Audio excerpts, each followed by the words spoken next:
पंडित जी, सबसे पहले तो मैं आपसे जानना चाहूंगी कि गणेश चतुर्थी का महत्व क्या है। आवाहनम न जानामि न जानामि विसर्जनम पूजाम चैव न जानामि क्षम्यताम गणेश्वर। जब हम मूर्ति का चयन करने जाते हैं गणपति की, क्या उसके भी कोई मापदंड होते हैं? गणेश जी की जो सूंड है, तो जब हम प्रतिष्ठित करते हैं तो क्या अगर उन्होंने मूर्ति खरीद ली है तो घर में उनको कैसे प्रतिष्ठित करना चाहिए? हमारे घर में या जहाँ आप विराजमान कर रहे हैं तो वहाँ चौकी पे उसको जैसे मैं हर बार देखती हूँ कि जिस तरह का माहौल होता है, फॉर एग्जाम्पल अभी अगर ऑपरेशन सिंदूर चला तो पता चला कि गणपति को एरोप्लेन में भी बिठा देते हैं, तो लोग इस तरह का शुरू कर देते हैं और वो धर्म से हट जाता है। ये अपने उत्साह है, अति उत्साह भी कहूँगा मैं इसके लिए। जी, आज के युवाओं को गणेश जी के जीवन से हमें क्या सीख उनको बोलना चाहिए, उन्हें लेनी चाहिए?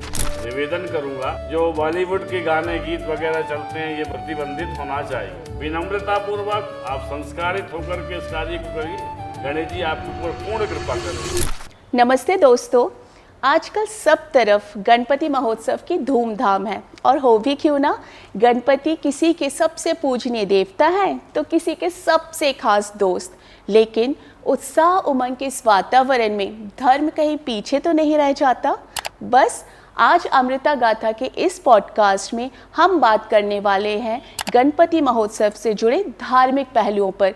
मूर्ति कैसी होनी चाहिए, प्रतिष्ठा कैसे की जानी चाहिए, दैनिक जो पूजा पाठ होता है उसके नियम और मापदंड क्या होते हैं, विसर्जन कैसे करना चाहिए। और आज इस विषय पर हमसे बात करने के लिए भोपाल के लाल घाटी के गुफा मंदिर के प्रख्यात पंडित जी श्री लेखराज शर्मा जी हमारे साथ उपस्थित हैं, जो कि एक ज्योतिषी भी हैं, शासकीय प्राध्यापक भी हैं और संस्कृत के विद्वान हैं। पंडित जी, आपका बहुत बहुत स्वागत है अमृता गाथा में। जय। पंडित जी, सबसे पहले तो मैं आपसे जानना चाहूँगी कि गणेश चतुर्थी का महत्व क्या है। हम सभी हर साल गणेश चतुर्थी मनाते हैं, नाचते गाते हैं, लेकिन इसका हमारे जीवन में महत्व क्या है, मैं चाहती हूँ आप सबसे पहले हमें ये बताइए। सबसे पहले तो गणेश जी की इतना बड़ा उत्सव प्रारंभ हो रहा है, चल रहा है, तो उसके लिए पहले गणेश जी की हम प्रार्थना करें। जी।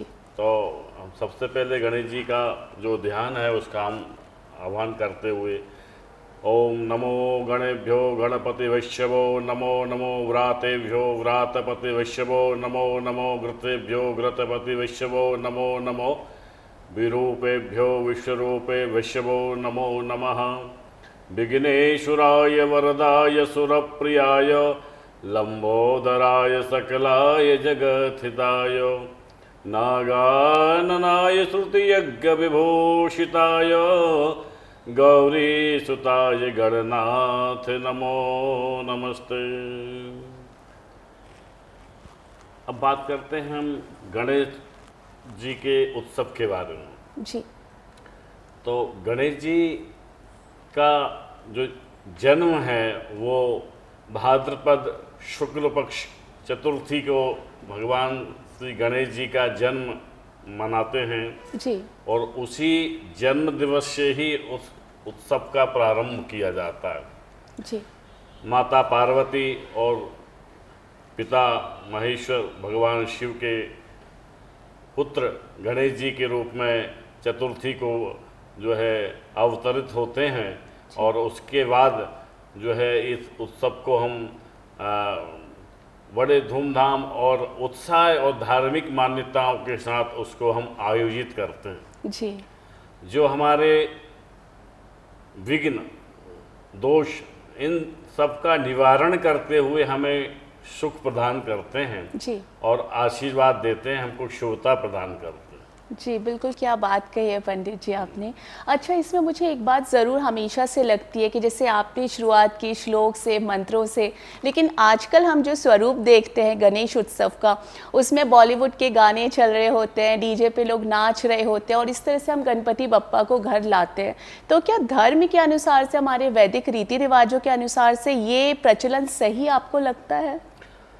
ये थोड़ी सी विकृति भी हमारे साथ हो गई है कि जो आज की युवा वर्ग जो जुड़ रहा है उसके लिए मैं धन्यवाद देता हूं उनको। जी। क्योंकि युवा जुड़ेगा तो आगे बढ़ेगा, बिल्कुल सही बात ये देश आगे बढ़ेगा। जी। लेकिन कहीं ना कहीं हम भ्रमित भी हैं इसमें। हमारी जो वैदिक लौकिक परंपराएं हैं वो कहीं ना कहीं उसमें जो है उन परंपराओं या वैदिकता का थोड़ा सा हास परिहास होता है। और ये जो आचरण है वो हम अपने सांस्कृतिक और वैदिक परंपरा में उसको स्वीकार नहीं करते। जी उसको आप वैदिक परंपरा से ही माने। भगवान गणेश जी की जो उत्साहपूर्वक हम गणेश जी को लेके आते हैं, फिर उनको विराजित करते हैं और उनका फिर जो है पूजन करते हैं। 10 दिवस उनका जो उत्सव चलता है जी और उसके उपरांत उनका विसर्जन करते हैं। तो मैं देखता हूँ कि विसर्जन के समय पे जो जिस तरीके से आजकल डीजे पे गाने वगैरह और जिस चलते हैं, वो प्रचलन बंद होना चाहिए। उसकी जगह के भक्तिपूर्ण भगवान के जो भजन हैं और आरती हैं, उसका संचलन वैसा होना चाहिए, बिल्कुल सही। वैदिक परंपरानुसार उसका होना चाहिए। जी ये इसमें मैं युवाओं के लिए थोड़ा सा अपना एक निवेदन करूंगा कि इसमें परिवर्तन लाएं, जिससे कि आगे की पीढ़ी भी उससे जो है शिक्षा ले। बिल्कुल सही बात है। अच्छा पंडित जी, जब हम मूर्ति का चयन करने जाते हैं गणपति की, क्या उसके भी कोई मापदंड होते हैं? जैसे मैंने सुना है कि गणपति जी की सूंड बाएं तरफ होनी चाहिए, उनके हाथ में लड्डू होना चाहिए, मूर्ति बैठी हुई होनी चाहिए ना कि खड़ी हुई होनी चाहिए। क्या कोई उनका रंग रूप इस तरह का भी कुछ ऐसा देखना चाहिए जब हम कोई मूर्ति खरीदने जाते हैं? देखिए, सब चीज़ों का अपना अपना एक आकलन होता है जी और एक परंपरा है, एक व्यवस्था है। उस व्यवस्था के अनुसार हम जब गणेश जी को मूर्ति को हम देखने जाते हैं, तो एक तो यही भाव होता है कि हमें जो मूर्ति दिख रही है वो उस मूर्ति में हमको अपना एक अपनत्व भाव दिखे। हमारे बिल्कुल। कुछ प्रतीक चिन्ह होते हैं, वो दिखना चाहिए। हम खसी माल मूर्त मुस्काने, अगर मूर्ति मुस्कुराते हुए दिखे, प्रसन्न चित्त दिखे, तो वो हमारे मन को आकर्षित करती। तो वो भावपूर्ण हम उस प्रतिमा को लेके आते हैं जी और पूर्ण रूप से हम उसकी वैदिक परंपरा से उसका पूजन करते हुए निर्वहन करते हैं, तो उसका हमको सात्विक फल मिलता है। जी। तो हमारे मन को जो अच्छी लगे, जो भी प्रसन्नचित मुद्रा हो भगवान जी की, उसके अनुसार हम ले सकते हैं। ऐसा नहीं है कि मतलब हाथ में लड्डू होना चाहिए, मोदक होना चाहिए, मूषक भी होना चाहिए प्रतिमा के साथ, इस तरह का कुछ मापदंड जरूरी नहीं है कि देखे जाए। हम गणेश जी की प्रतिमा लेने जा रहे हैं, तो गणेश जी के जो स्वरूप हैं, जी है ना, उनकी जो है वक्रतुंड महाकाय सूर्यकोटि समप्रभा निर्विघ्नं कुरु मे देव सर्वकार्येषु सर्वदा। तो गणेश जी का किस तरह उनकी सूंड होना चाहिए जी और मोदक किस हाथ में होना चाहिए, जी ये सब प्रतीक चिन्ह होते हैं। इनको देख करके ही हम उसको जो है ग्राही करते हैं। लेकिन मैं चाहूँगी पंडित जी कि आप ज़रूर ये डिटेल में बताइए कि सूंड किस तरफ होनी चाहिए, मोदक किस हाथ में होना चाहिए, मूषक होना चाहिए, क्योंकि आजकल जब आप जाते हैं लेने के लिए मूर्ति, तो शेर पर भी हमारे गणेश जी हैं, कमल पर भी गणेश जी है, जिसका जैसा मन होता है वो उस तरह की मूर्ति बनाते हैं और लोगों को वो उतना महत्व तो पता नहीं होता, तो वो अपने हिसाब से मूर्ति खरीद कर घर ले आते हैं। मैं चाहूँगी कि धर्म के अनुसार, जैसा आपने अभी जो श्लोक में बताया, मैं चाहूँगी कि आप वो ज़रूर बताएं कि किस तरह की मूर्ति होनी चाहिए। देखिए, जब हम गणेश जी की मूर्ति देखने जाएं, जी तो हमारे अंदर भगवान के जो स्वरूप हैं, तो स्वरूप को आप अपने जो आपने दर्शन किया है उसका वहाँ पर आपको उन प्रतीकों को, आपको चिन्हों को बड़ी गहराई से देखना चाहिए। जी जैसे कि अब गणेश जी की जो सूंड है वो वक्र तरफ होना चाहिए, जी वक्र बाएं मतलब ओर। बाएं ओर। जी है, और दाईं ओर की भी ला सकते हैं, लेकिन वो थोड़ा सा आपको उसकी जो उपासना है जी वो थोड़ी कठिन। अच्छा, मतलब सूंड किस तरफ मुड़ी हुई है, हाँ, उससे उपासना अलग गृहस्थ, होती है। हम लोग गृहस्थ लोग हैं, जी जो लोग सन्यासी या जो मतलब उस मूर्ति से कुछ उपासना करके कुछ अर्जित करना चाहते हैं, वो उनके लिए जो थोड़ा सा कठिन तप होता है, अच्छा जी उनके लिए जो है दाएं तरफ की सूंड का प्रयोग का शास्त्रों में बताया गया है। जी और वक्रता जो होती है उसका हम गृहस्थ लोगों के लिए बताया गया अच्छा कि गृहस्थ लोगों को जो है जो है बाएं तरफ की सूंड जो है उसका प्रतीक रूप में हो, तो हम उसकी जो है सेवा में थोड़ा बहुत एक आध दो कमी रहेगी तो उससे चलेगा। जी कुछ उपचारों में कोई कमी रहेगी तो चलेगा, तो उसके लिए उन्होंने व्यवस्था इसी शास्त्र में दी है। जी। मोदक भी जो है उनके हाथ में दाहिने हाथ में होना चाहिए। दाहिने हाथ में।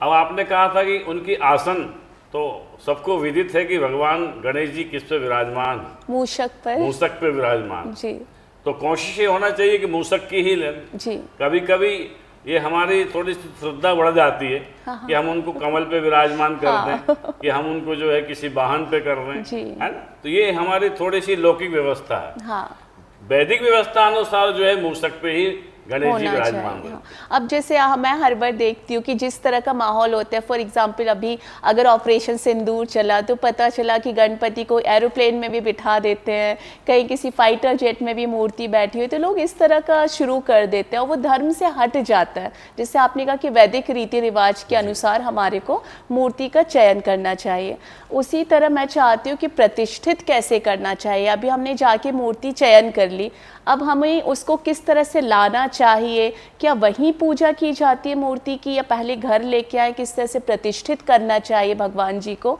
वो मैं चाहूँगी कि आप पूरा विवरण हमारे दर्शकों को दें।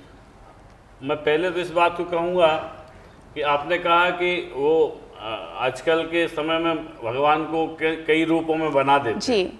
तो ये अपने उत्साह, अति उत्साह भी कहूँगा मैं इसके लिए। जी बिल्कुल। और कुछ देशकाल परिस्थितियाँ होती हैं। जी। जैसे अभी अभी जो है हमारे देश में युद्ध की स्थिति बनी, हाँ। ऑपरेशन सिंदूर, अब इस पे कुछ ना कुछ किसी न किसी के उसमें दिमाग में रहेगा, तो वो मूर्ति को लाएंगे और उसका पांडाल भी उस स्वरूप में बनाएंगे। बिल्कुल। तो ये हमारा उत्साह है जी। क्योंकि ये हम उत्साह पूर्ण करते हैं और हमारी श्रद्धा और विश्वास, ये दोनों चीज़ इसमें समाहित होती हैं। जी।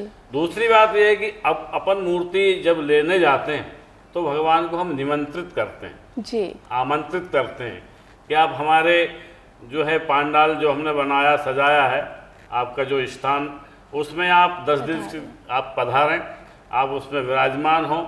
हम लोग सब मिलकर के जो जिस मतलब कॉलोनी या जो मंडल से लोग कर रहे हैं, सब लोग हम मिलकर के आपकी आराधना करेंगे जी। और उसके बाद फिर आपके जो है विसर्जन करेंगे और एक वैदिक परंपरा के अनुसार उसका निर्वहन करेंगे। जी।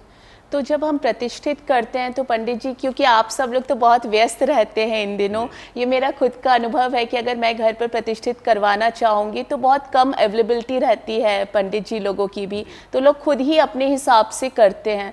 तो मैं चाहती हूँ कि आप उन्हें ज़रूर बताएं कि अगर उन्होंने मूर्ति खरीद ली है तो घर में उनको कैसे प्रतिष्ठित करना चाहिए, किस तरह का आसन होना चाहिए या किस रंग का होना चाहिए। कोई बोलते हैं लाल रखते हैं, कोई कहता है पीला, कोई कहते हैं सफ़ेद, किस तरह से रोज़ का उनका पूजा पाठ किया जाना चाहिए, वो मैं चाहूँगी कि आप ज़रूर बताएं। सबसे पहले तो हम प्रतिमा को लेने जाते हैं, जी। निमंत्रित करते हैं और उनको जो है अक्षत पुष्प से भगवान को हम आवाहन करते हैं, जी। उनको लेके आते हैं। फिर हमारे घर में या जहाँ पांडाल में हम विराजमान कर रहे हैं तो वहाँ चौकी पे उसको जो है एक लाल वस्त्र बिछा दें। लाल वस्त्र बिछाना लाल चाहिए। वस्त्र जब बिछाएगा तो उसके ऊपर कुछ अक्षत रखें, चावल अन्न के। जी। अन्न पे उनको विराजमान करें जी। और उसके बाद भगवान का ध्यान करके आवाहन करके फिर उनकी जो षोडोपचार जो पूजन है, उपचार जो है, उन उपचारों के द्वारा उनको प्रतिष्ठित करें, उनको व्यवस्थित जो है उनका पाद्य अर्घ्य और स्नान, फिर पंचामृत स्नान, फिर जो है उनको वस्त्र आभूषण उनको पहनाना और उसके बाद उनको तिलक लगाना, उनको चावल चढ़ाना, उनको जो है फूल माला बेलपत्र और दूर्वा का उनको चढ़ाना। उसके बाद फिर जो है उनको नाना परिमल जो भी होती है व्यवस्थाएं, उनके अनुसार उनका उपचार पूर्वक पूजन करना, इत्र चढ़ाना जी। और धूप अगरबत्ती दिखाना और उसके बाद उनको मोदक का भोग लगाना। जी। भोग लग जाता है, उसके बाद जल उनको जल से उनका आचमन कराएं, उनको यथाशक्ति फल फ्रूट जो भी होता है उसका भोग लगाएं जी। और फिर उसके बाद सब सामूहिक रूप में जो है आप घर में हैं या पांडाल में हैं तो उनकी सामूहिक रूप में जो स्तुति आरती है उसका आरती का गायन करें और आरती उतारें भगवान गणेश जी का। और उसके बाद फिर जो है पुष्पांजलि जी पुष्पांजलि अर्पित करें, प्रार्थना करें। सभी लोग सामूहिक रूप में के प्रार्थना करें। आवाहनम न जानामि विसर्जनम, पूजाम चैव न जानामि क्षम्यताम गणेश्वर। इस तरीके से जो है उनके जो 16 उपचार हैं, उन जी। उपचारों से गणेश जी का जो है पूजन किया जाता है। तो जो आपने अभी मंत्र बताया वो मंत्र पढ़ा जा सकता है जी, जब जी। आवाहन करते हैं। कोई और भी मंत्र क्या ऐसा जो रोज़ जब हम करते हैं भगवान की सुबह शाम पूजा करते हैं, क्या कोई ऐसा मंत्र है जिसको हमको पढ़ना चाहिए, बोलना चाहिए? ओम गम गणपतये नमः, बहुत सरल लौकिक मंत्र। जी इसको सब सुविधानुसार इस मंत्र का जप करने से गणेश जी प्रसन्न होते हैं। जी नित्य उनका जो है उत्सव के समय पे भी आप जो है गणेश जी को इस मंत्र से आराधित कर सकते हैं जी और उनकी पूजन कर सकते हैं। उनका मंत्र जप करके आप उनकी सिद्धि प्राप्त कर सकते हैं। जी, बहुत आसान सा मंत्र है, ये तो आसान सभी है। पढ़ सकते हैं। आपने मुझे अभी जो बताया उसमें दूर्वा आपने एक शब्द बताया और दूर्वा बहुत प्रिय है गणपति जी को। इसका क्या महत्व है? अगर इससे रिलेटेड कोई स्टोरी आपको लगता है कि क्यों गणपति जी को दूर्वा इतनी प्रिय है? पहले तो मैं उस दूर्वा का मंत्र आपको सुनाऊंगा। जी ओम कांडात कांडात प्रोरहंति पुरुखा परुष्यति। तो इस तरीके से वो गणेश जी को हम इस मंत्र के द्वारा दूर्वा अर्पित करते दूर्वा हैं। अर्पित करते हैं। जी पुराणों में कथा है, अनिलासुर नाम के राक्षस थे, जी अग्निश्वर। तो उनसे गणेश जी का विवाद मतलब युद्ध हुआ जी और उस युद्ध के बाद गणेश जी ने उनको जो है सशरीर उनको जो है निगल लिया। ओके और वो अग्नि थे, अग्नि राक्षस थे। जब अग्नि उनके शरीर में अंदर पेट में जाती है तो उनको शरीर में जो है अग्नि ज्वाला बढ़ती। तो ऋषियों ने फिर उनकी जब व्यथा देखी गणेश जी की, तो उन्होंने जो है दूर्वा जो होती है, घास जो होती है उसकी कोपल ऊपर की जो, उस दूर्वा को उन्होंने जो है लेकर के उसका पहले उनको रसपान कराया, जी फिर उनको जो है प्रदान की। और उसके बाद वो, क्योंकि दूर्वा जो होती है वो शीतलता प्रदान करती है, ठंडी होती है, हाँ उससे उनको अग्नि की जो ज्वाला थी वो शांत हुई और तब से गणेश जी को जो है दूर्वा चढ़ाने का प्रचलन प्रारंभ। अच्छा, तो ये इसीलिए प्रचलन शुरू हुआ। ऐसे ही गणपति जी को मोदक भी बहुत प्रिय है, तो क्या उसकी भी कोई कथा है या कि ऐसे ही हम लोग मोदक चढ़ाते हैं प्रसाद के रूप में? जैसे किसी को हम लड्डू, किसी को ज़्यादा प्रिय है या कुछ है, गणपति जी के लिए मोदक ही क्यों? गणेश जी को पदार्थ सब प्रिय हैं जी कि हम अन्य चीज़ों का भी उनको भोग अर्पित कर सकते हैं, जी लेकिन किसी एक वस्तु से उनको अति प्रिय होता है, जी अति प्रेम होता है, अति प्रिय होता है, जी तो वो मोदक जो है उनको आनंदित करता है। अच्छा गणेश जी को आनंदित करता है, लड्डू भी करता है और मोदक भी करता है, जी। तो दोनों चीज़ उनको प्रिय हैं। अच्छा पंडित जी, जब ये इस तरह का रहता है तो कहीं हमारे शास्त्रों में ये सब लिखा हुआ है कि मोदक है या जो भी चीज़ें हमारा, कहीं ये पहले से लिखा हुआ है या समय के साथ ही हमने बनाया हुआ है कि मोदक चढ़ाना है या दूर्वा चढ़ानी, ये सब लिखी हुई हैं चीज़ें कहीं शास्त्रों में? मोदक पूर्व से ही है, अच्छा प्राचीन काल से ही उस मोदक का नाम है। जी, जो इसी उनको- नाम से है, मोदक नाम से ही है। और जी जी, अच्छा तो वो तभी आज प्रचलन में, जी नहीं होता तो क्यों ये नाम आता। बिल्कुल वही मुझे लगा कि जैसे बहुत सारी चीज़ें समय के साथ बदलती जाती हैं, तो शायद हमने प्रसाद में भी कुछ चेंजेस किए हो तो मोदक चला हो, तो ये बहुत पुराने समय से ही हमारे शास्त्रों में लिखा हुआ मोदक है। प्रियम, अच्छा गणपति मोदक प्रियम। तो मोदक का मतलब ऐसा नहीं है, शास्त्रों में लिखा गया तभी आज इस प्रचलन में है, आज जी। भी प्रचलन में है। अच्छा पंडित जी, जैसे आजकल प्रचलन में महाराष्ट्र में ज़्यादा है, हमारे मध्य प्रदेश में तो ये नहीं है। 1.5 दिन के गणपति रखते हैं, 2.5 दिन के गणपति रखते हैं। हमारे यहाँ तो अभी भी 10 दिन का पूरा उत्सव मनता है। तो ये भी क्या प्रचलन में अब आ गया है या ये भी पहले से था, और अब क्योंकि लोगों के पास समय की कमी है तो वो सोचते कि चलिए 1.5 दिन में ही गणपति का विसर्जन कर दें या 2.5 दिन में, तो ये धर्म के हिसाब से सही है क्या? देखिए, स्थापना के संबंध में जी जो शास्त्रोक्त जो व्यवस्था है, उस व्यवस्था अनुसार 10 दिवसीय भगवान गणेश जी के उत्सव की व्यवस्था है। बिल्कुल। अब भक्त के ऊपर होता है कि उसकी क्या अपनी व्यवस्थाएं हैं, क्या उसकी जो है देश काल परिस्थिति है। अगर वो 3 दिन में भी विसर्जन करना चाहे तो उसके लिए विधान में कोई दिक्कत नहीं। अच्छा 5 दिन में भी करना चाहे, 7 दिन में भी करना चाहे, कभी कभी एकादशी जब पड़ती है डोल 11 उस दिन भी विसर्जन हो जाता है, बिल्कुल। और फिर 10वें दिन तो होता ही होता है।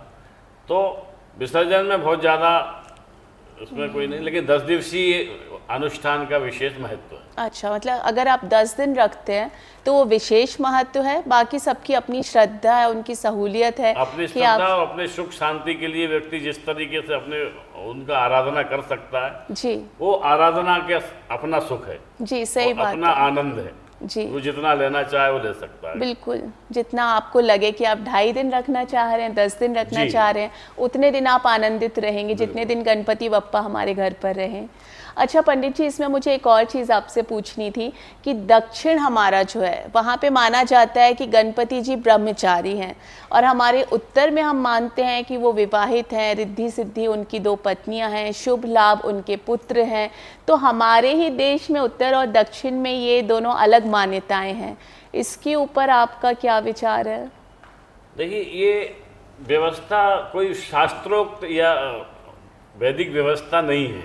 जी वहाँ भगवान गणेश को मतलब ब्रह्मचारी रूप में ही पूजित किया जाता है। जी और उत्तर भारत में अपने अन्य जगहों में गणेश जी को रिद्धि सिद्धि के साथ प्रतिष्ठित किया जाता है, जी शुभ लाभ के साथ प्रतिष्ठित किया जाता है। मतलब ये एक हमारी जो परिवार की या ये कहें सृष्टि के निर्माण की ये व्यवस्था है, जी उसको प्रदर्शित करते हुए हमारी सांसारिकता और व्यवस्था को बढ़ाने का एक उसमें स्वरूप दिखाया जाता है। जी तो ये अपनी अपनी परंपराएं हैं, लौकिक परंपराएं हैं, जी उसके अंतर्गत है वो। अच्छा, शास्त्रों में इस तरह का कोई विवरण नहीं है? नहीं नहीं, ऐसा कोई भी व्यवस्था नहीं है। अच्छा, मतलब शास्त्रों में ऐसा नहीं है कि वो विवाहित थे गणपति जी या ब्रह्मचारी थे, इस तरह का कुछ? विवाहित थे तभी तो रिद्धि सिद्धि साथ बैठी, जी और उनके 2 पुत्र हैं शुभ लाभ, जी। तभी तो हैं। तो दक्षिण के लोग अलग क्यों ऐसा मानते हैं कि वो ब्रह्मचारी थे? वो किसी कथानक अनुसार मानते हैं, वो उसमें अच्छा। ज़्यादा नहीं बढ़ते, जी, वो जी। उसी को उतना ही मानते हैं। अच्छा उनकी मान्यता उतनी है, उसके आगे नहीं मानते, क्योंकि वहाँ पर कार्तिकेय जी का ज़्यादा महत्व है। हाँ बिल्कुल बिल्कुल। वहाँ दक्षिण भारत में जो है कार्तिकेय स्वामी, जो सुब्रमण्यम स्वामी नाम से जानते जी। हैं, उनकी पूजा करके वहाँ पर लोग उनको गणेश जी से ज़्यादा महत्व देते, उनके मंदिर भी कार्तिकेय। वहाँ बहुत है जी। साउथ में अगर जाते हैं। ऐसे ही जैसे आपने महत्व बताया, मैं भी जब छोटी थी तो मुझे याद है कि हमारे मध्य प्रदेश में गणपति उतना नहीं मनाते थे उत्सव जितना हमारे नवरात्रि मनता था, और गणपति उत्सव कहते हैं महाराष्ट्र में ज़्यादा पहले से प्रचलित था, और शायद लोकमान्य तिलक जी ने स्वतंत्रता संग्राम से उसको जोड़ा था कि जब स्वतंत्रता संग्राम के लिए लोग इकट्ठे होते थे तो उन्होंने एक इस तरह की व्यवस्था बनाई कि अंग्रेज़ों को भी ज़्यादा पता नहीं चल पाया, और धर्म के अनुसार उन्होंने गणपति उत्सव में लोग इकट्ठे हो रहे हैं, साथ में उत्सव मना रहे हैं, उसी तरह से वो अपनी जो भी तैयारी करनी होती थी, जो भी हमारी स्वतंत्रता के रिलेटेड चीज़ें थी, सब यहाँ वहाँ छुपे रहते थे संग्राम के टाइम पर, तो वो सब मिलते थे। तो इस तरह की व्यवस्था थी। तो शायद महाराष्ट्र में बहुत हमेशा से इतना ग्रैंड लेवल पे मनाया जाता था, जबकि हमारे मध्य प्रदेश में ये थोड़ा सा नया है। पहले हमारे यहाँ उतने पंडाल नहीं सजाते थे, उस तरह से उतनी नहीं व्यवस्था थी। तो क्या ये सही है? इस बारे में आपका क्या सोचना है? ये व्यवस्था इस संदर्भ में मैं ये कहूँगा कि उत्सव तो हम मनाते थे जी लेकिन हम अपने घर में ही जो है हाँ। गणेश जी की मूर्ति को स्थापित करते थे। बिल्कुल प्रतिमा हमने स्थापित की और उसका 10 दिवसीय उत्सव हमने अपने घर में ही उसको मनाया। जी और बाद में जब 10 दिन पूरे होते थे तो हवन पूजन करके उस मूर्ति का हम जो है विसर्जन करके जो है पर्यावरण में विलीन करते थे। जी लेकिन ये जो आपने कहा है कि स्वतंत्रता संग्राम में उस समय में ऐसी परिस्थितियां थी कि लोग मिल नहीं पाते थे जी एक दूसरे से, हम अपनी सूचनाएं प्रदान नहीं कर पा रहे थे। जी तो लोकमान्य बाल गंगाधर तिलक जी ने जी। इस व्यवस्था को प्रारंभ किया कि क्यों ना हम जो है पांडाल के माध्यम से भगवान गणेश जी को बिठाएं और वहाँ हम एक दूसरे से धार्मिक स्वरूप मना करके और हम अपनी योजनाओं को भी क्रियान्वित करें और धार्मिक उत्सव को भी हम अपने जो है उत्साहपूर्वक मनाएं, बिल्कुल जिससे एक नया माहौल बनेगा। जी। तो उसके बाद से महाराष्ट्र में जो है इसका महा महोत्सव मनने लगा। जी। पूरे देश में मनता है, लेकिन जो गणेश उत्सव का जो स्वरूप पूरे महाराष्ट्र में देखने को मिलता है वो कहीं नहीं होता। बिल्कुल सही बात है। जी। और वहाँ का सबसे बड़ा उत्सव यही है गणेश जी का जो मनाते हैं। अच्छा, इसमें आप मुझे एक बात बताइए कि इतने सारे वाहन गणपति जी कुछ भी उसमें से चुन सकते थे, उन्होंने मूषक को ही अपना वाहन क्यों बनाया? इसकी भी क्या कोई कथा है? मूषक, देखिए मूषक जो होता है वो अंधेरे में भी जो है अपने विल अपने जो है रास्ते को निकाल लेता है। जी।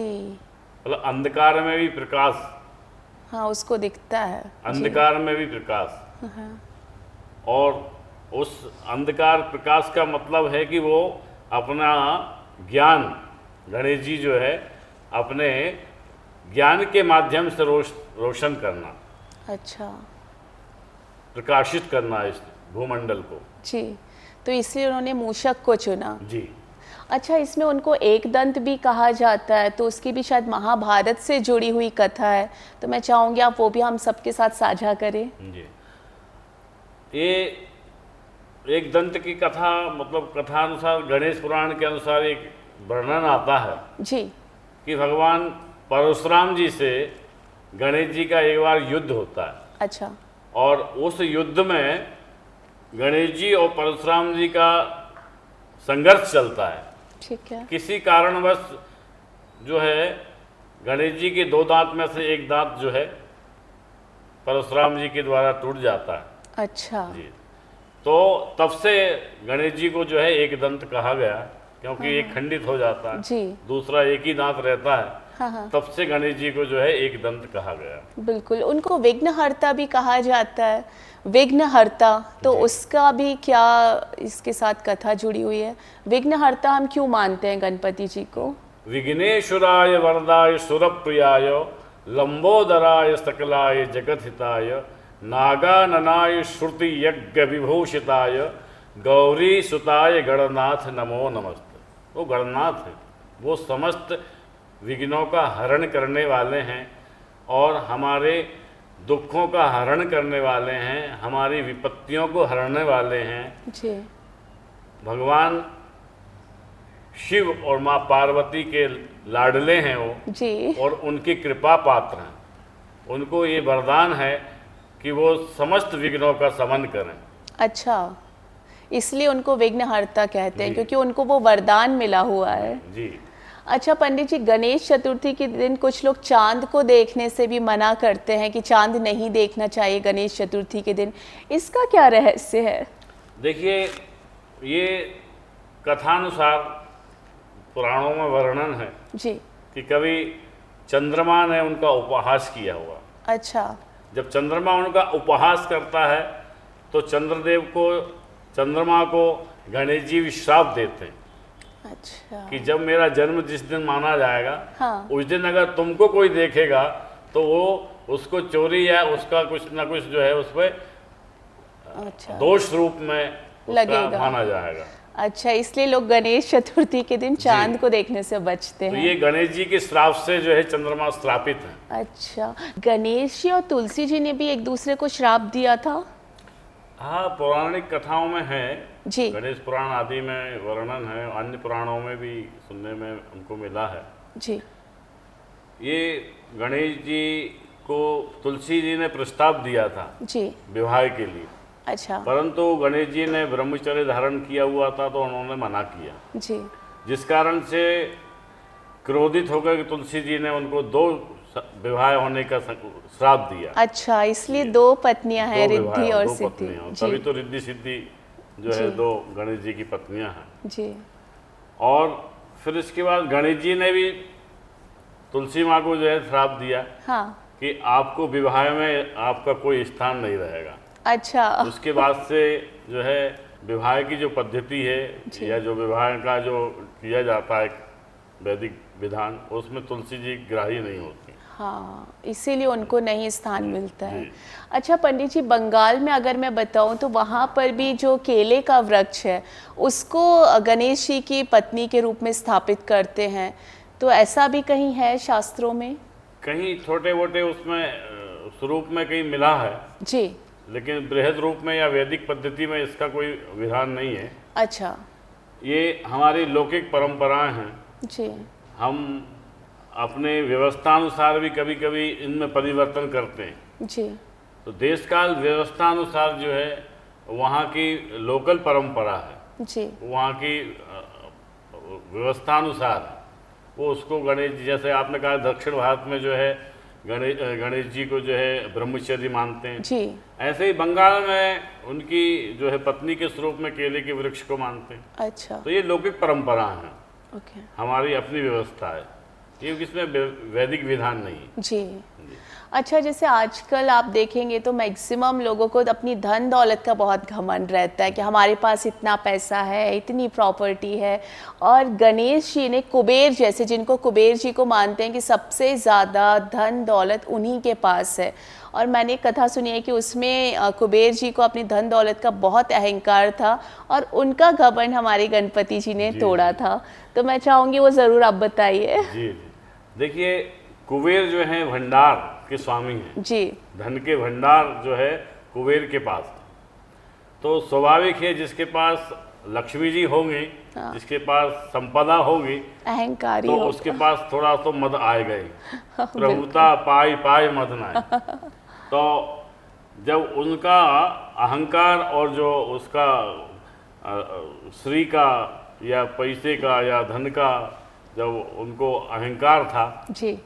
तो उन्होंने एक बार गणेश जी को अपने घर आमंत्रित किया। हाँ। और उनको भोजन के लिए, प्रसादी के लिए उनको आमंत्रित किया। हाँ। गणेश जी सम्मान पूर्वक जो है गणेश जी को बुलाया, बिठाया, लेकिन उनकी भाव को गणेश जी समझ रहे थे। अच्छा, कि शो ऑफ कुबेर ज़्यादा के कर भाव रहे को गणेश जी जब समझ रहे थे कि जो बुलाया गया है या मुझे जो खिलाया जा रहा है वो इसमें कहीं ना कहीं इनका अहंकार या मद है। तो उन्होंने जब भोजन प्रारंभ किया तो वो खाते ही गए। अच्छा। वैसे ही लंबोदर हैं। हाँ। और उनका जितना कुबेर का जो खाद्य पदार्थ था, जो भी वस्तुएं थी उनके पास खाद्य वस्तु, वो सब ग्राही कर ली। जब गणेश जी ने जब पूरा उनका भोजन पूरा ग्रहण कर लिया और उसके बाद भी गणेश जी तृप्त नहीं हुए, तो कुबेर ने माँ पार्वती को जो है प्रार्थना की। हाँ। तो जब माँ पार्वती को उन्होंने कहा, तो अन्नपूर्णा के स्वरूप हैं वो जी। उन्होंने जो है एक तुलसी दल डाल करके जो उनको दिया, तो गणेश जी तृप्त हो गए। तो ये कहीं ना कहीं हमारे आचरण के ऊपर इसमें इंगित करता है। बिल्कुल। कि कुबेर को अपने जो धन संपदा का जो अहंकार था, मद था, उसको उन्होंने जो है एक मद समाप्त करने के लिए उन्होंने ये रचना की थी। जी। और उसके बाद से फिर उनके वो संबंधों में या उनके जो है स्वरूप में अंतर आया। बिल्कुल। इसी के परिवर्तन हुआ। अच्छा, तो इसीलिए लोगों को ये संदेश जाना चाहिए कि अगर आप गणपति को मानते हैं तो उनका सबसे बड़ा संदेश यही था कि अपने धन पैसे का कभी घमंड नहीं करना चाहिए, अहंकार नहीं होना चाहिए।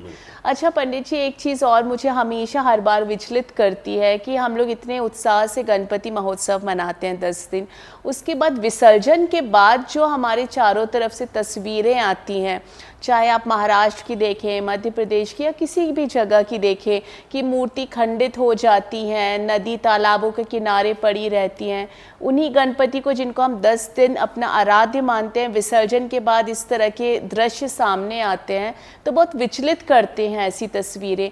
इसके लिए हम क्या कर सकते हैं, क्या किया जाना चाहिए? देखिए, गणपति जी के उत्सव मनाने के साथ साथ हमको इस विषय पे भी विचार करना चाहिए। बिल्कुल। मूर्ति एक तो शुद्ध मिट्टी की बनी हुई होना चाहिए। आजकल जो हमने देखा है कि पीओपी वगैरह उसका निर्माण हो रहा है। क्यों? क्योंकि गणेश जी की जो मूर्ति बनेगी उस मूर्ति का विसर्जन आपको पर्यावरणीय व्यवस्था अनुसार करना चाहिए। बिल्कुल एक तो मूर्ति की ज़्यादा हाइट नहीं होना चाहिए, सही बात है। उसको छोटे रूप में बनाइए आप, और जिससे कि हम जब उसका विसर्जन करें तो वो पर्यावरणीय व्यवस्था अनुसार तत्वों में विलीन हो जाए। बिल्कुल ये विकृति इसी से आ रही है कि हम उसका स्वरूप बदल दिए। अगर हम उसी केवल मिट्टी के स्वरूप के बनाएंगे तो वो सहजता से जो है विलीन हो जाएगी, जल में विलीन हो जाएगी, और आप उसका जो है मिट्टी का आप कुछ भी उपयोग कर सकते हैं, जिससे कि आप खेती के रूप में भी उसका उपयोग में ला सकते हैं, जिससे कि गणेश जी की कृपा से खूब जो है आपको धन धान्य की वृद्धि हो। बिल्कुल उसी के लिए तो हम वो सब कर रहे हैं। तो ये कहीं ना कहीं ये विकृति हमारे द्वारा है। इसमें मैं यही निवेदन करूंगा कि उसको आप जो बनाते हैं उस बनाने समय हमें इसको पूर्ण रूप से शुद्ध मिट्टी का ही प्रयोग करें, बनाना चाहिए। और अगर उससे थोड़ी हो रही है तो छोटे रूप में बनाएं जी।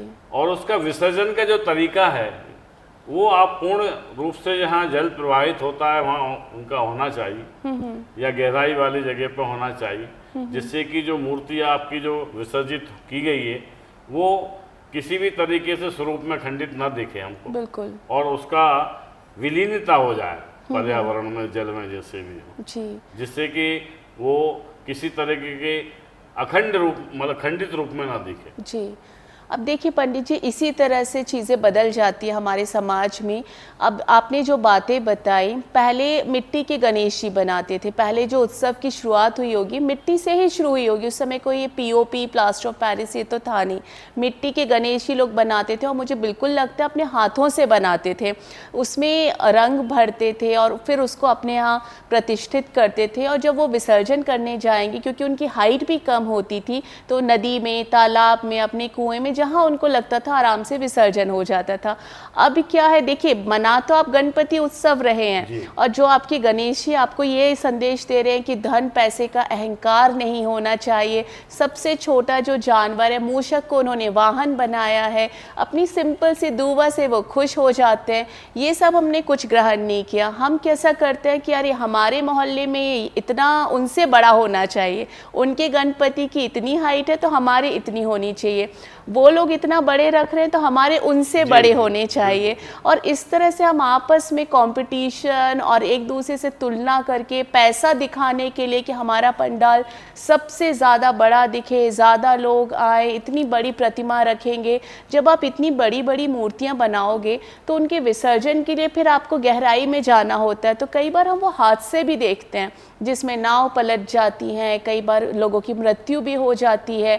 फिर सरकार ने ये नियम बनाया कि भैया आप अंदर गहराई में नहीं जा सकते, आपको विसर्जन किनारे पे करना है। अब जब इतनी बड़ी मूर्तियों का विसर्जन किनारे पे होगा तो जाहिर सी बात है कि वो अच्छे से तो उसमें, क्योंकि एक तो आपने मिट्टी की नहीं बनाई, ऊंचाई भी इतनी रखी, तो वो मिट्टी में कैसे वो डिज़ोल्व होगा। तो फिर हमें वो उस तरह के दृश्य दिखते हैं कि कहीं हाथ टूटा है, कहीं कुछ है, कहीं, तो उससे बहुत दुख होता है।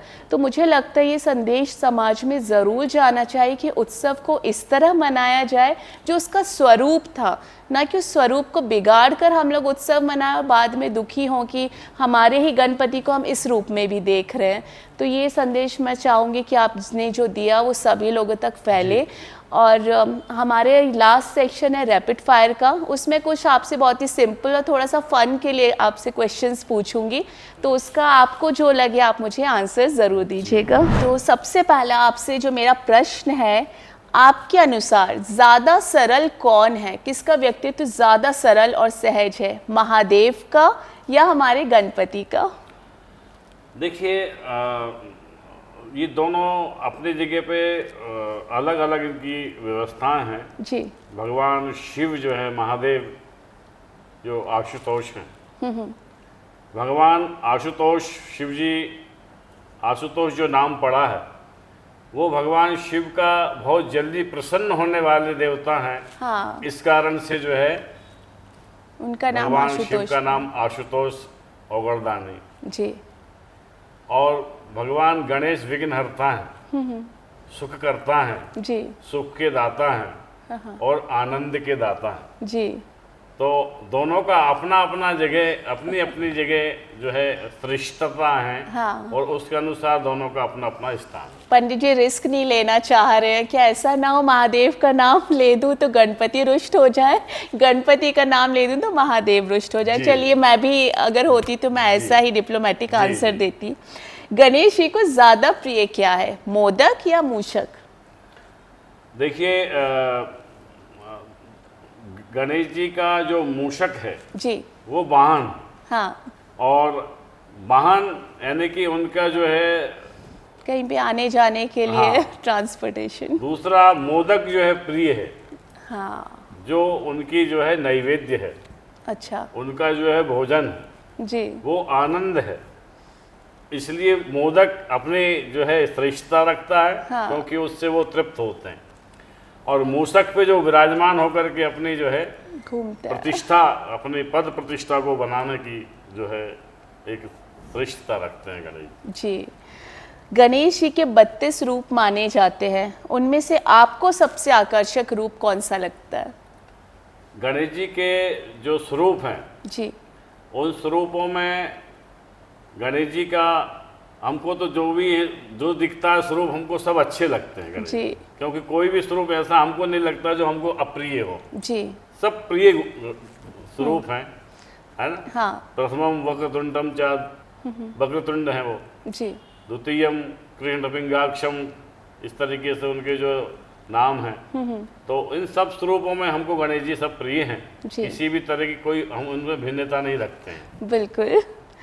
अच्छा, ये तो लेकिन आपको बताना पड़ेगा कि गणेश जी पर रचित कौन सा भजन आपको सबसे प्रिय है? काय का? भजन, आपको कौन सा गीत, उनका कोई भजन जो आपको सबसे प्रिय लगता हो? देखिए, प्रथम पूज्य हैं गणेश जी। जी। हर जगह कहीं भी कोई भी स्थापना होगी, कोई भी पूजन होगी, कोई भी भजन का जो है उत्सव होगा, जहाँ संकीर्तन होगा, वहाँ सबसे पहले गणेश जी का ही भजन होगा। गाया जाता है। बिल्कुल। घर में पधारो गजानन जी, मेरे घर में पधारो, घर में पधारो गजानन जी, मेरे घर में पधारो। जी, ये मेरा भी सबसे फेवरेट है। अच्छा, सबसे अब हमारा आखिरी जो आपके साथ प्रश्न है कि आज के जो युवा हैं, जिसको हम जेन ज़ी बोलते हैं, जो उत्सव तो मनाते हैं लेकिन उनके स्वरूप बदल गए हैं, आज के युवाओं को गणेश जी के जीवन से हमें क्या सीख उनको बोलना चाहिए, उन्हें लेनी चाहिए? क्या सीख आप सोचते हैं कि उनको ग्रहण करना चाहिए गणेश जी के जीवन से? देखिए, मैं सबसे पहले तो इस बात की बधाई मैं युवाओं को ही देना चाहता हूँ। जी। क्योंकि ये जो उत्सव मनाते हैं वो युवा ही इसमें आगे आते हैं। बिल्कुल। दुर्गा उत्सव में हमने देखते हैं कि सब जो है वरिष्ठ लोग उसको आयोजित करते हैं, लेकिन गणपति जो है देव महादेव के जो है पुत्र हैं वो, तो वो एक बच्चों में भी ये स्वरूप होता है, ये उनकी सोच होती है कि हम भी जो है बच्चे हैं। हाँ। इसलिए हम लोग जो है मिलकर के गणेश जी की आराधना करें, और वो ज्ञान और बुद्धि के दाता हैं जी। जो हमको सदमार्ग पे ले जाने की शिक्षा देते हैं। जी। हमारे जो है दुर्बुद्धि को सुबुद्धि में बदलने का काम गणेश जी करते हैं। जी। इसलिए गणेश जी की उत्सव में सबसे ज़्यादा युवा और बच्चे जो है हाँ, सबसे ज़्यादा रहते भागीदारी हैं, रहती। और मैं उनको बधाई देता हूँ। क्योंकि उनको इस चीज़ की सीखने की ज़रूरत है। जी। वो सीखेंगे तो हमारी वैदिक परंपरा आगे बढ़ेगी, बिल्कुल। और वैदिक परंपरा ही अनुसार इस आयोजन को किया जाए। मैं उनको एक संदेश भी देना चाहता हूँ, जी। उसमें किसी भी तरीके के अव्यावहारिक कार्य ना होना चाहिए। किसी भी तरीके के जो बॉलीवुड के गाने गीत वगैरह चलते हैं, ये प्रतिबंधित होना चाहिए। वहाँ वैदिक परंपरानुसार गणेश अथर्वशीर्ष का पाठ हो, संकट नाशन गणेश स्तोत्र का पाठ हो, गणेश पुराण का पाठ हो, गणेश जी के स्तवन जो जितने हैं वो आप उनकी उत्सव करिए। जी। खूब रोज नित्य जो है गणेश जी का सहस्त्रार्चन करिए। बिल्कुल। और अनेक वस्तुओं से गणेश जी की उपासना की जाती है, अनेक वस्तुओं से जो है अर्चन किया जाता है गणेश जी को। रोज लड्डू से करिए, दूर्वा से करिए, फूलों से करिए, है ना, द्रव्यों से करिए, पुष्प से करिए, फूलों से करिए। सहस्त्रार्चन जब आप करेंगे तो आपको एक अलौकिक शक्ति आपको प्राप्त होगी। जी वो जो आनंद होगा वो एक अलौकिक आनंद होगा जो कभी किसी चीज में नहीं मिलेगा आपको। बिल्कुल। तो मैं ये संदेश देना चाहता हूँ या बोलना चाहता हूँ कि आप लोग उसको वैदिक पद्धति से करें। उसमें किसी भी तरह दिखावा नहीं होना चाहिए। दिखावा आप करेंगे तो आपका अंदर जो अहंकार है वो आपको झलकेगा। बिल्कुल। विनम्रता पूर्वक आप संस्कारित होकर के इस कार्य को करिए। गणेश जी आपके ऊपर पूर्ण कृपा करेंगे। आपके समस्त विघ्नों को हरते हुए आपके लिए सद्बुद्धि का वो आशीर्वाद देंगे। बिल्कुल पंडित जी, आपने सही बात बोली। और जब हमारे गणपति ने इसी तरह का जीवन जिया है कि किसी तरह का अहंकार नहीं करना चाहिए, किसी भी तरह की लोभ माया में नहीं पड़ना चाहिए, तो युवाओं को भी यही सीख उससे लेनी चाहिए। आज आप हमारे पॉडकास्ट में आए, उसके लिए आपका बहुत बहुत धन्यवाद। आपके लिए बहुत बहुत जी, आपने बहुत अच्छे से विषय पर चर्चा की, बहुत सारे पहलुओं पर आपने प्रकाश डाला। और मैं यही उम्मीद करती हूँ कि हमारी जो युवा पीढ़ी है, हमारे जो लोग हैं, वो इस पॉडकास्ट से ज़रूर समझें कि धार्मिक मान्यताओं के अनुसार ही हमें उत्सव मनाने चाहिए, ना कि अपना रुपए पैसे का दिखावा करने के लिए या अपनी मौज मस्ती के लिए। हमको उसका स्वरूप नहीं बदलना चाहिए। तो आपका बहुत बहुत धन्यवाद। और हम लोग फिर से, आप क्योंकि ज्योतिषी भी हैं, तो मैं सोच रही हूँ कि हम एक और पॉडकास्ट करेंगे जिसमें हम लोग ज्योतिष पे भी चर्चा करेंगे। आपका बहुत धन्यवाद जी।